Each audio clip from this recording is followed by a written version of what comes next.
Depressed, frustrated, sad, confused. You want answer. Let's talk. Give me a message sa page ko sa Philippine Dating Coach and you can have one-on-one coaching with Coach Baze, your dating coach and psychologist. Just please subscribe to my channel and hit the bell button. Pinakamalupit na manipulation technique na pwede mong gawin at gamitin sa ex mo.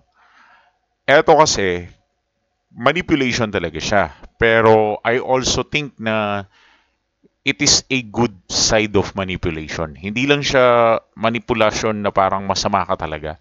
Which is actually good side nga siya na manipulation eh. Kasi kapag ginawa mo to, mag-expect ka ng very good and very better result. Kaya tapusin mo ang video na to para maintindihan mo, para magkaroon ka ng idea kung paano natin babalik na rin ng sitwasyon at ibalik ang ex mo in a right and proper way. Okay? So, first thing first, during this time, alam ko na nahihirapan ka na i-turn over sa iyong sitwasyon kasi sobrang bigat dahil parang feeling mo wala nang paki sa iyong ex mo, wala nang nararamdaman para sa iyong ex mo. Kumbaga para ka na lang basura sa isipan ng ex mo. Parang hindi mo ma-feel na nandyan siya para sa iyo, but bagkus ang nararamdaman mo is lalo siyang lumalayo. Kaya dumarating ka na sa konklusyon na kapag ang ex mo ay nilayuan mo, mas lalo siyang lalayo sa iyo. Na kapag ang ex mo ay tinakbuhan mo, mas lalo siyang tatakbo sa iyo. Nandun ka na sa ganung uri ng pag-iisip without knowing na kapag lalo mong tinry lumapit, lalo siyang lumalayo. Hindi mo alam at wala kang kaalam-alam na ikaw pala ay nasa under ng spell ng ex mo. So anong ibig sabihin natin kapag sinabing under ka ng spell ng ex mo? Ibig sabihin lamang nun, under ka ng kapangyarihan niya na kahit anong gawin niya ngayon, whether man lalaki siya, mambabae siya, or kahit anong gawin niya, wala kang magagawa. Hindi mo siya kayang kontrolin. Dahil kahit anong gawin niya ngayon, masama man o mabuti, mananatili pa rin siyang mahal mo. Tama? Correct ako, di ba?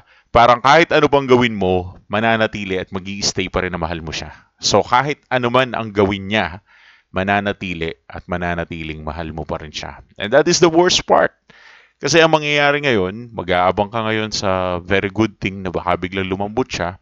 And then doon mo makuha ang gusto mo, pero hindi. Bagkus kahit gumawa siya na mabuti at masama, pagdating sa iyo, mahal mo pa rin siya. Pustahan tayo, ganun yun. So, regarding dyan sa nararamdaman mo na yan, you feel annoyed kasi parang wala kang power, which is dito na papasok yung manipulation technique na gagamitin natin para baligtarin ang sitwasyon. Pero, gaya ng sinabi ko sa inyo nung una, hindi nga ito tungkol sa pagmamanipula lang. Actually, hindi ito sobrang bad, which is minsan ito pa nga yung good thing na pwede mong gawin. So, in order for you na ma-turn around yung situation, hindi sapat ang no contact rule. Ang kailangan mo is pakikipagmatigasan. Kailangan mo makipagbuno ng buto sa buto dyan sa ex mo na yan. Kailangan mong ipakita sa kanya na matibay ka, na hindi ka tataob, hindi ka susuko.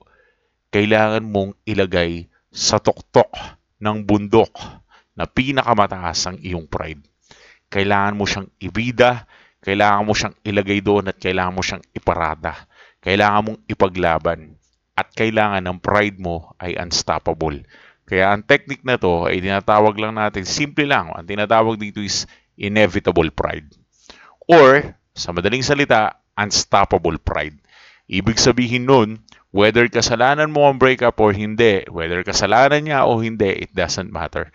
Makikipagmatigasan ka hanggang dulo ng walang hanggan.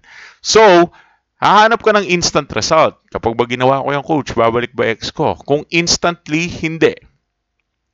Bagkus walang instant result pagdating sa ganito. Kung naghahanap ka ng instant result, imposible yun. Walang ganun. Okay? Kaya, kailangan marunong ka mag-invest. Once na ginawa natin to, it is a long-term game. Hindi mo makukuha agad ang result ng ganun-ganun lang. Kumbaga, mag-i-invest tayo na mahabang panahon at matagal na panahon. Higit pa to sa no contact rule. Higit pa to sa lahat ng bagay. Pakikipagmatigasan to. Coach, sure ka ba dyan? Ano bang benefits niyan? Once na ginawa mo ito, tatapakan mo na parang binuldoser mo yung ego ng ex mo. And that's the biggest thing na pwede mong gawin. You will hurt your ex's ego. You will own your ex. Tatalunin mo siya at kokotongan at kukumpulin mo siya gamit lamang ang strategy na to. And that's how you win the game. Sadly, para makita mo ang result nito, it will take you a little long time para makuha mo ang resulta. Pero guaranteed naman ang result. It doesn't matter kahit gaano katagal ang resulta. Ang importante is guaranteed ang magiging sagot. Kaya bago mo i-apply ang technique na to, kailangan matapang ka. Dahil higit pa to sa no contact rule. It is just not no contact rule. Hindi. Talagang magmamatigas ka rito at kailangan mo talagang sulitin. Yung tigas na yan, talagang kailangan mong panindigan hanggang dulo. And you will experience the result maybe after 3 months or something. Pero worth it naman yan. Yan yung isa sa mga pinakamahirap na technique na na-discover ko sa pakikipag-usap sa mga clients. Pero sobrang worth it niya. Believe it or not, sobrang worth it. Kapag yung technique na yan in-apply, sobrang worth it niya. Okay? And that is the reason why you should apply that. Pero if you want to get your ex back sa mga ibang strategies na tingin mong apply sa'yo, baka hindi kasi applicable sa kanyang coach. Mataas pride ng ex ko eh. PM mo ako sa page ko sa Philippine Dating Coach for one-on-one coaching. Kuha ka ng coaching session sa akin. Tignan natin kung anong magagawa natin. Ibabalik natin ang ex mo. Thanks for watching.